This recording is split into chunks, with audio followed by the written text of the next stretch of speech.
Welcome to PCB Chat, where we talk with experts across the printed circuit design, manufacturing, and electronic supply chain.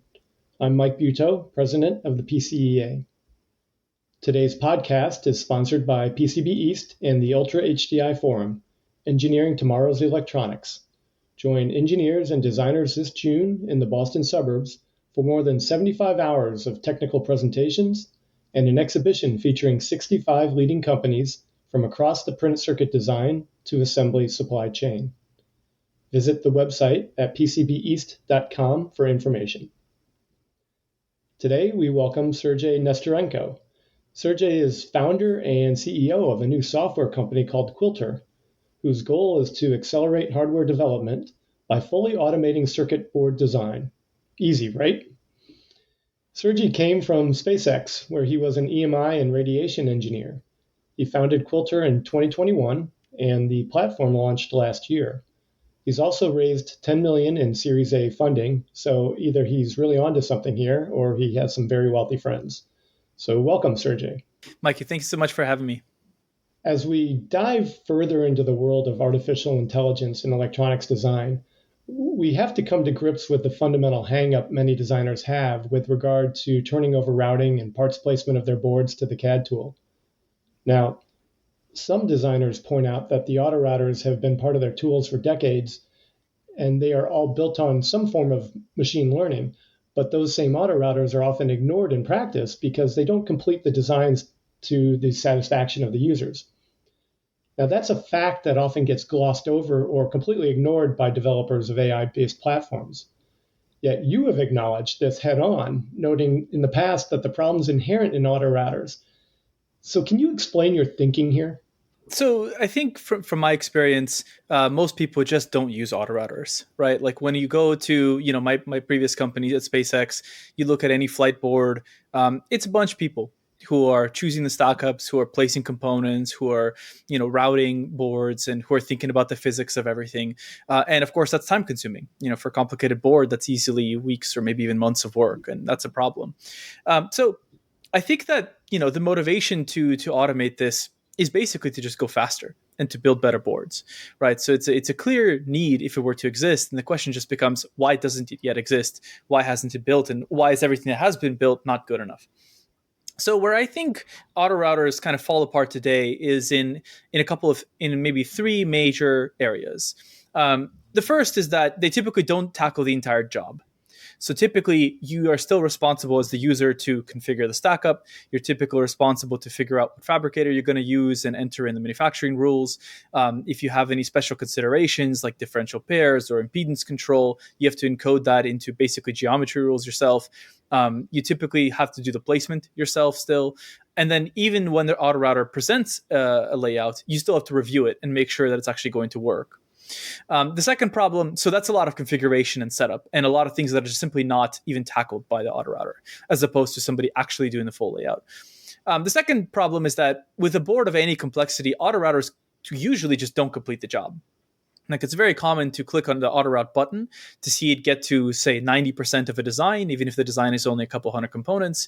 And then you'd think, oh, I only have 10% of the work left to do. And you quickly find that the autorouter just didn't leave you room to route the last 10% of the traces. You have to go back and delete everything and restart. That's another problem. And then, of course, the third problem I already alluded to, which is that you then have to review the autorouter's work. Like even if it completed everything, you have to look at every single trace and ask yourself, is the signal integrity here is going to be good? Is the crosstalk here going to be too much? Did it consider, my high current traces? Did it consider, so on and so on and so on and so forth? And that is arguably just as difficult as actually just doing the routing yourself and following the rules that you've built up over time.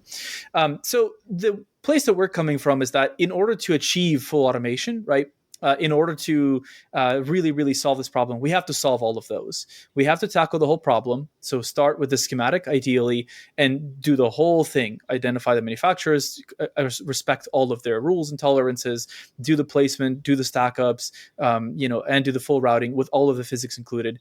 You have to complete the job. Right, a board that's routed to 99.9% is a broken board. So anything short of 100% is not acceptable. And you have to account for the physics, right? You have to show the user that you've considered signal integrity and crosstalk and all of that stuff such that the schematic still fundamentally works.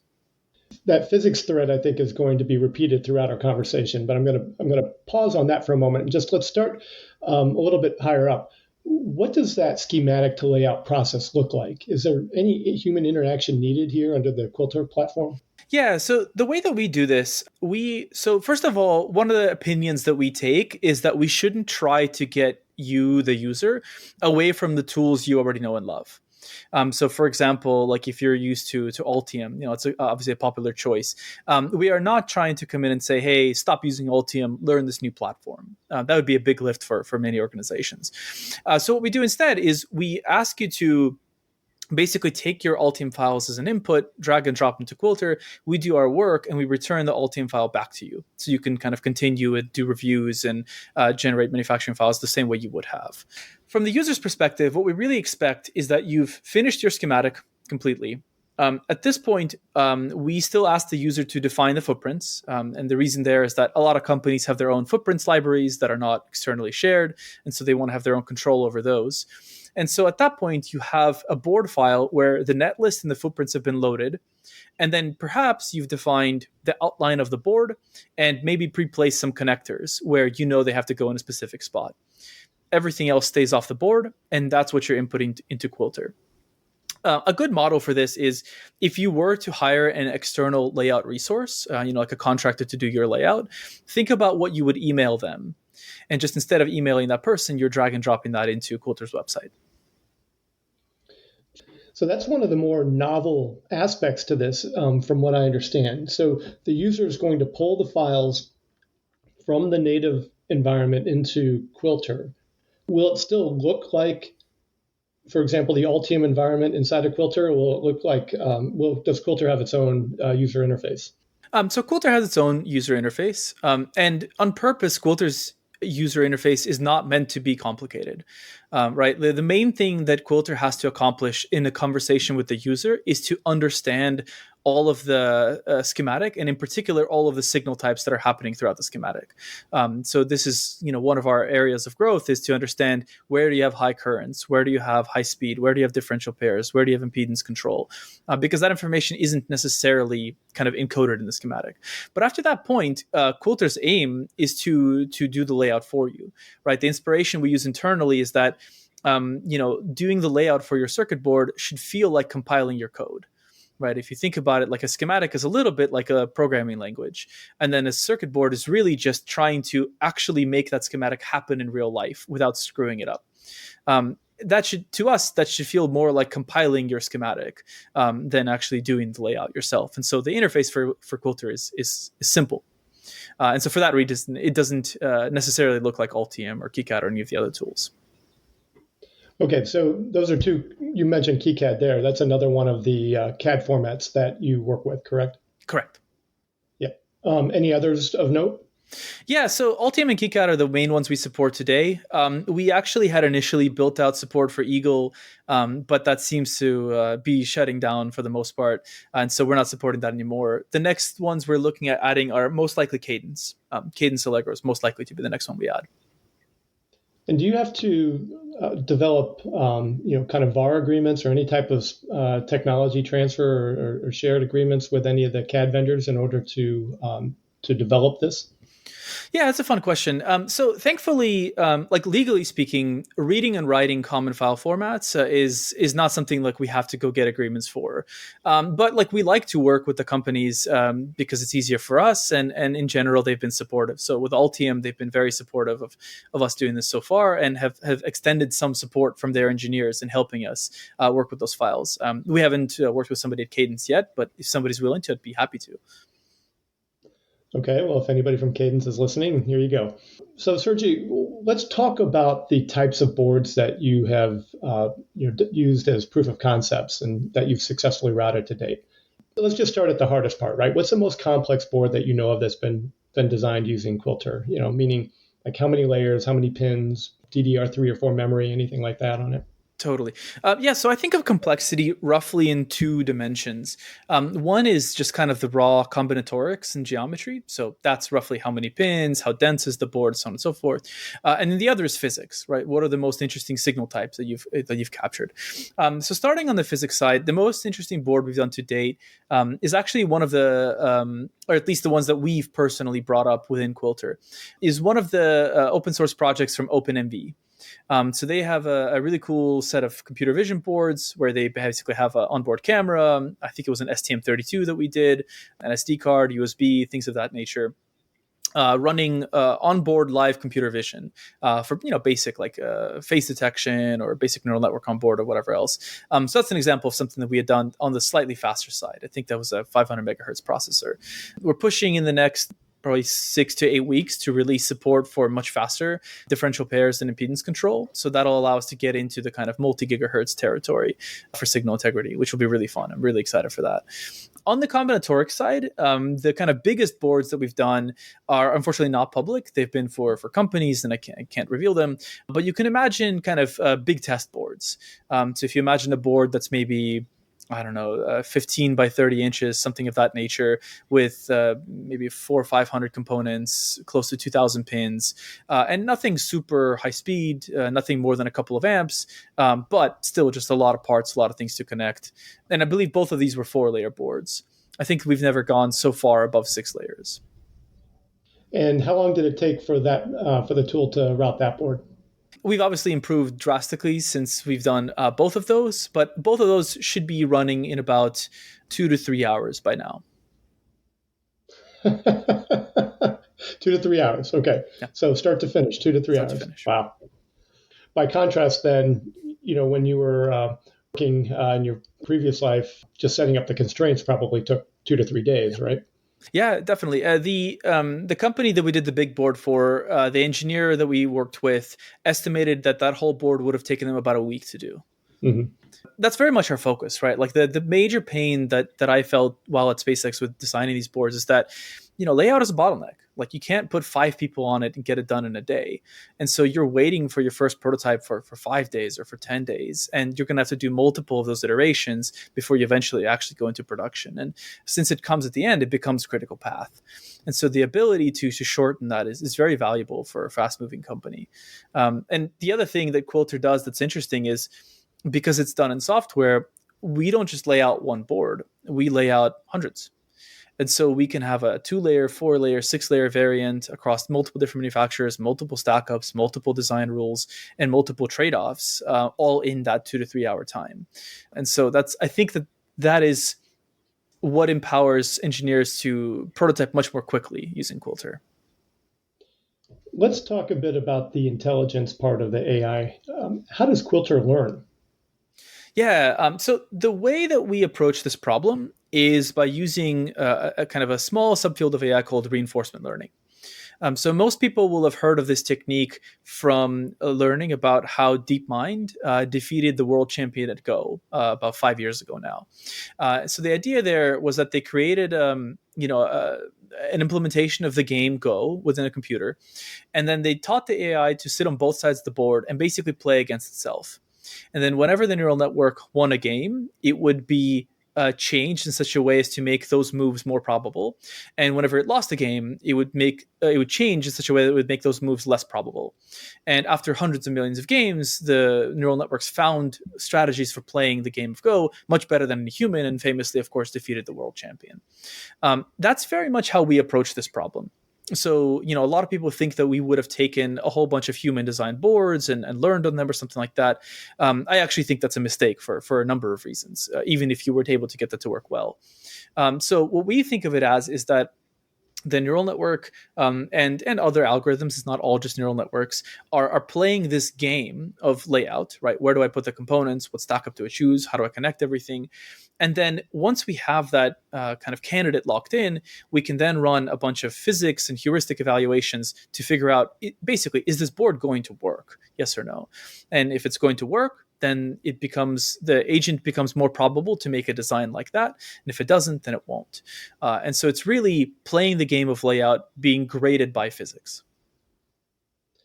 So I want to yank on that thread a little bit, where you noted that you think it's a mistake, and I'm paraphrasing here, so correct me if I'm wrong, but it's a Sure. mistake to try to take the human decision making process and apply it. Am I stating that appropriately? Yes. So what is it about that you feel is misguided? Yeah. So it's there's two main problems with it, right? And it's not to say that humans haven't developed great strategies. They surely have, and many of those are useful as kind of shortcuts in this process, right? So many things that we'll do will look kind of human because we take inspiration. But from a first principles perspective, the biggest reason that I think it's not a good idea to build a company on learning on existing board designs is that humans aren't necessarily the greatest at designing circuit boards, right? Many boards fail to function on their first bring up. Many boards fail EMI on their first test. So already you have an issue that you are learning from a corpus of data where mistakes are probable. The second issue is that humans have to reserve a lot of margin, right? If you're looking at a board that's going to take you a month to do in layout, your worst case scenario is coming up against that deadline, finding out that you couldn't quite fit everything, right? The components don't fit, or the routes don't fit, or you have to make it bigger or change the stack up. And all of a sudden, you have to undo and add 2, 3 more weeks of work. So, to avoid that, humans will start with a board that's a little bit too big for what's strictly necessary, a little bit too many layers for what's strictly necessary, with more margin on clearance and trace widths and separations than strictly necessary, just to make sure that it works and is on time the first time around. So if you learn from that data set, that's the best you'll ever do. Whereas if you learn from first principles physics, you can eventually make boards that are better than humans can. You can eventually eliminate layers. You can make it smaller. You can make it more performing. You can violate some of the rules that humans kind of have off the cuff, but that the physics says is actually going to work and actually going to pass. So the potential to make boards that are better than what humans can do is the main reason for me. The second reason is just simply that there's not a lot of good open source designs out there, right? Like the best boards are locked behind, key at Apple or at, SpaceX or whatever, and they won't want anybody training on those boards. And even if you could collect them all, there's maybe thousands or tens of thousands of them, which is typically not enough to train machine learning systems. And so those are the two main reasons that we go after reinforcement learning rather than supervised learning. So one of the things that appears that's really differentiating you, I think if I go and I look at many of the AI-based platforms, they use actual designs as teaching tools. And what you're kind of saying is that it's not worth the effort to try to extract from the design what the intent of the designer is, because even if you could do that, that intent might be fundamentally flawed. Yeah, I think it's a matter of what level of intent you're talking about, right? So it's very critical for us and for anybody else to understand that the designer expects a 4 amp current on a certain net, or a 2 gigahertz impedance controlled signal, or whatever else. That's really important. You have to respect that rule. You have to verify with physics that you did it right. Otherwise, the board just simply won't work. But I think the mistake that most other AI approaches take is that they are looking at the fact that the designer followed, say, the 3 widths rule for isolating crosstalk, right, or something like that, and they're optimizing for making designs that just replicate that. And you're effectively replicating a heuristic that humans have found to then really solve the real problem, which is I want to make sure my crosstalk is good enough isolation between these two pairs. Obviously it's one thing to say that a net is functional, right? It's connected, but Yep. how do you then? I guess it's another thing to say that this is actually a buildable design, right? Because when we talk about something, whether it can work, which is something you noted earlier, that and comes down to the physics of the manufacturing plant, right? And their ability to actually make it in a way that it's functional. How do you determine, if the board itself is manufacturable? I mean, do you try to train on the constraints of the fabricator as well? Yeah, so the way that we do that is one of the convenient things in reinforcement learning is that you can explicitly force constraints onto your agent that cannot be violated. So, for example, I'll give a really simple example. Very obviously, you can't have two components colliding on your board because then you couldn't solder them and they couldn't work. So instead of allowing the neural network to place components in such a way that they're colliding and letting it learn that they shouldn't collide. In reinforcement learning, you can simply make it impossible for them to collide. And that's convenient because then you don't have to spend all that time for the network to learn that very, very basic fact. The same thing is possible with the manufacturing tolerances. So the way that we approach this is within Quilter, there are, currently about 18 or 20 different combinations of like stock ups, design rules that are sourced from manufacturers. And different manufacturers, of course, have different tolerances. So then those constraints are hard constraints that the agent must respect. So effectively, Quilter is trying a generic stack up, something that's like, 4 layers, 10 mil traces, 10 mil spacing, something that basically any manufacturer can do. And if that works, fantastic. But if your board has very, very small components, very small pins, that's not going to work. And so then Quilter tries everything down to like a 3 mil trace width with 3 mil clearance that only some manufacturers are confident in doing. And then we'll kind of identify that, hey, for this board, you're going to need this manufacturer that can handle that kind of tolerance. So that's, instead of training on those constraints, we just take them as actual constraints. So then if somebody wanted to do package on package? That's not something that we've considered to this point, to be honest. Yeah. Okay. I'm just thinking in terms of the example of two components colliding. Yeah. But your point is well taken, right? I think that the bigger question here that I have is simply that as the manufacturing capabilities change, how do you ensure that the platform itself stays up to date? Right. Yeah. So for us, that literally looks like a laundry list of like, what are all the manufacturers we're aware of? What are their tolerances? And frankly, right, as manufacturers improve their tolerances and can support smaller features with lower clearances, that's music to my ears. That makes the combinatorial problem much easier. And then we are more successful with more boards. So for us, keeping up with manufacturers is just a matter of adding an entry to a database that says, hey, this new manufacturer exists, or this new capability exists with this new kind of stack up, these new tolerances. Thank you for all that explanation. I really do see a difference in terms of the way that you're fundamentally approaching this versus some of the other AI-based tools out there, either by startups or even by some of the very large ECAD companies. Let's talk about the company itself for a moment. How many staff do you have and what are their roles? Sure. So we, as you mentioned, we've been doing this for a few years now. Until now, we've been mostly in R&D mode. I think most people don't appreciate that this is really an ancient problem. Like the first papers I've ever seen of people doing actually both placement and routing at the same time in an algorithmic way date back to the early 60s. So people have been researching this for 6 decades without really a practical solution in the market. So just to acknowledge, this is very, very difficult, and we fully expect that. And we've built a company in that way. The vast majority of our staff, we're about between full-time and part-time and contractors and everybody all involved, we're approaching 20 people. I think we're about 18 or so right now. The vast majority of that is engineering. So we've obviously got a lot of folks on, the kind of what we think of as the compiler. So all of the algorithms and modeling required to represent boards, to manipulate boards, to input them from Altium, export them to Altium, even classic algorithms that do some amount of exploration in the design space, and of course, machine learning, reinforcement learning folks who do the training of models where that's appropriate. We have a team that's focused on the application itself. So that's the website, the servers, ingesting your files, talking with the user, validating the input files, things of that nature. And we're starting to build up a product and design function as we are, reaching more and more away from just pure R&D and into serving users, serving customers. And so in your past role at SpaceX, you were an electronics engineer. Were you responsible for board design in any way? Not for flight boards, but for test boards, yes.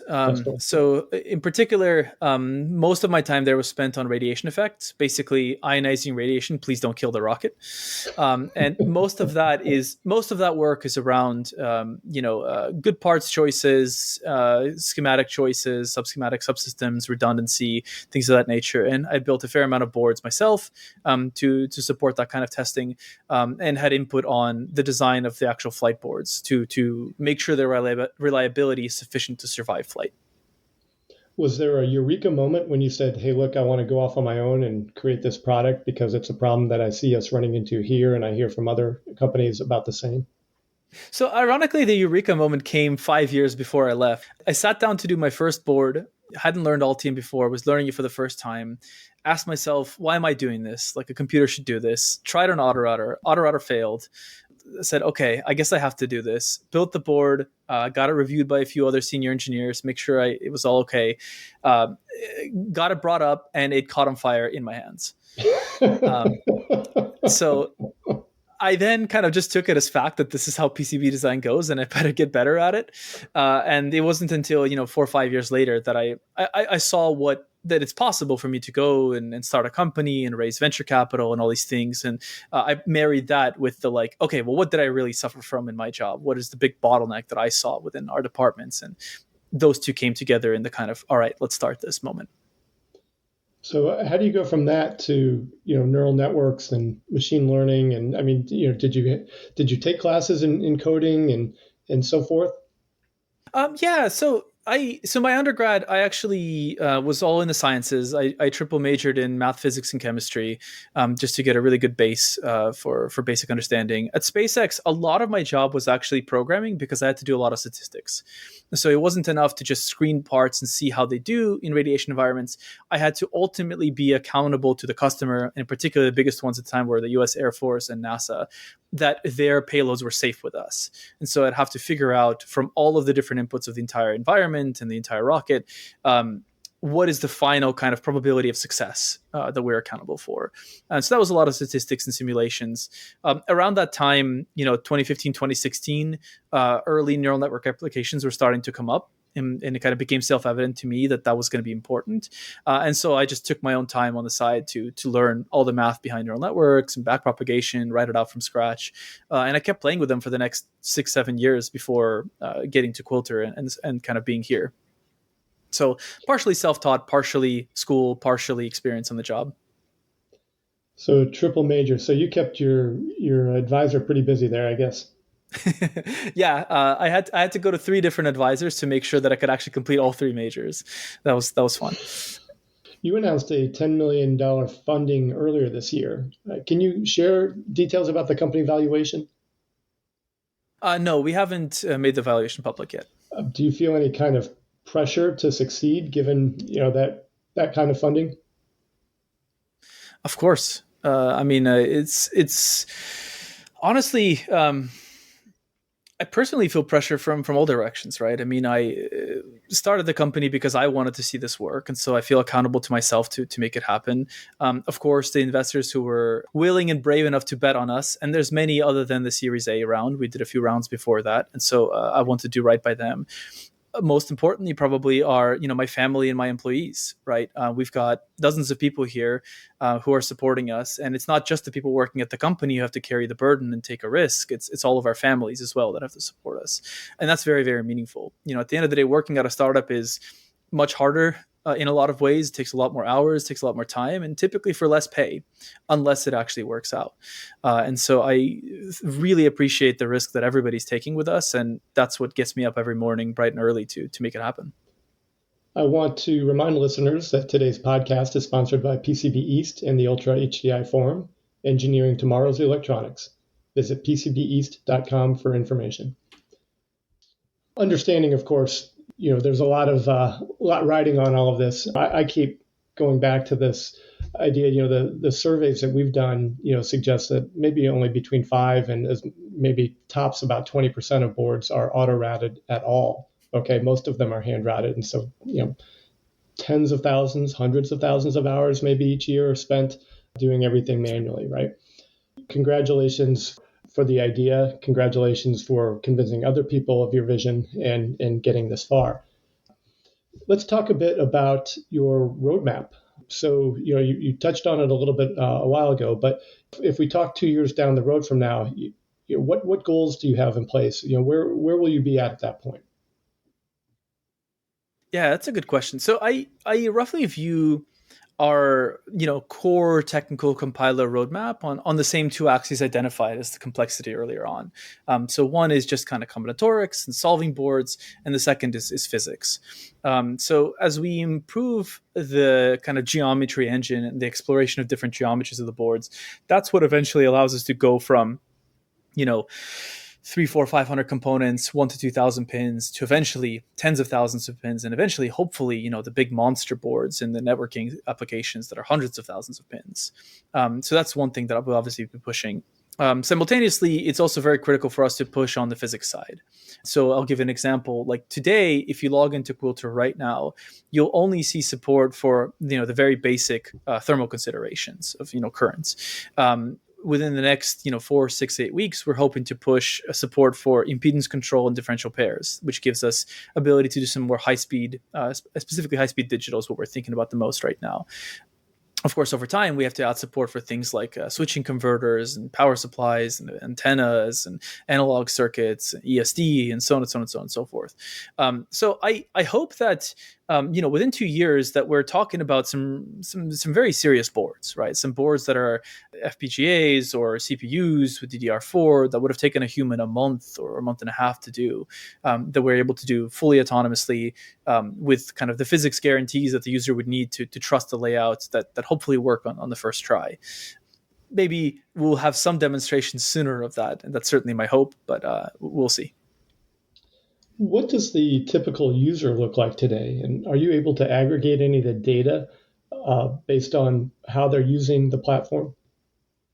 Yeah, so to be very clear, we don't train from human boards. So anybody submitting boards to us, that's not the input that we take, because people are obviously very concerned with the privacy of their boards and the fact that their boards aren't being reused for other vendors. So that's very important to state. The kinds of users that we're seeing now, we're in an open beta for a reason. We welcome everyone to come try it out. It's not going to be a great application for everyone yet, just because we can't do a lot of things that we want to do.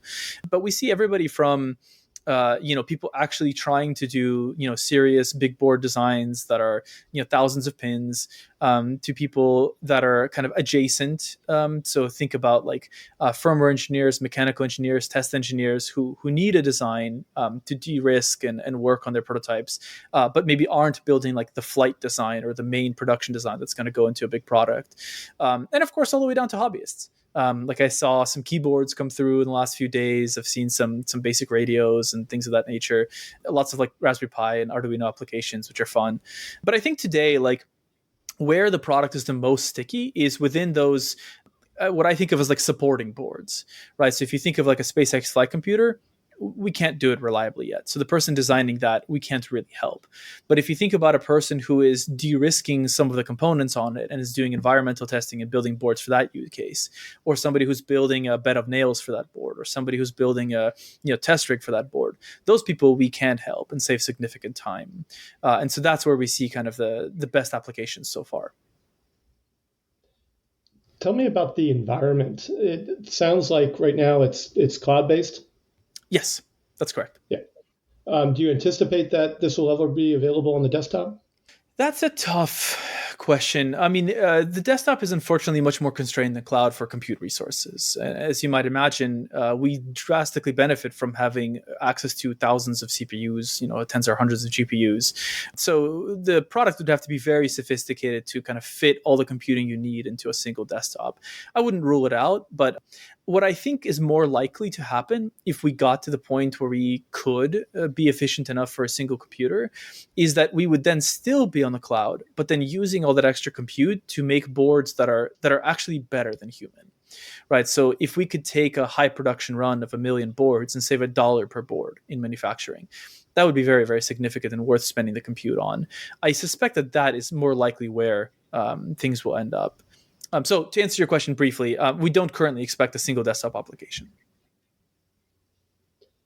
Now, you did mention earlier about working with different fabricators, and I want to point out one of the incentives that Quilter recently added is a PCB ordering service, which its users can leverage for free prototypes of their AI designed circuit boards. So tell me more about this Fab for Free program. Yeah. So one of the things that we're trying to do is, obviously as an early stage company with something that is so difficult, we are very incentivized to learn. Like what we want to do is we want to get as many people as possible creating designs, manufacturing those designs, telling us how it went, giving us feedback for what to build better. And so we're just supporting that. For professional use cases where people have their fabricators and contracts already set up, this is obviously probably not that helpful. But for people who are running a board as a hobbyist or at home, we don't want fab to be a barrier to you trying it out. And so especially if you're willing to talk with us about it or share it with other users of Quilter and let us publish a blog about it or something like that, we're happy to fund the build of the PCBA and to work with you on it. And which fabricators are you working with those? So far, we are tailored to produce files for JLC PCB, OshPark, and PCBWay. But in general, we do also run compilations for rules that basically any fab should be able to handle for simpler designs. And so I wouldn't rule out any of the others either. You're looking at this as essentially like a loss leader in order to help, learn more about the whole, developing out your process. Yeah. Okay. Sergiy, is there anything else you want to add before we come to a close? No, I really appreciate all the questions. And, from the community, I really welcome folks trying it out and just giving us good feedback. Like if you believe this is how things should work in 5-10 years, come help us make it so. If you are interested, you might want to go to quilter.ai for more information. I know that they have some examples, a blog, information about the company on there. Sergiy, I really enjoyed speaking with you today. Thanks for informing our listeners a bit more about Quilter and your platform. For PCB Chat, this is Mike Buteau. Have a nice day.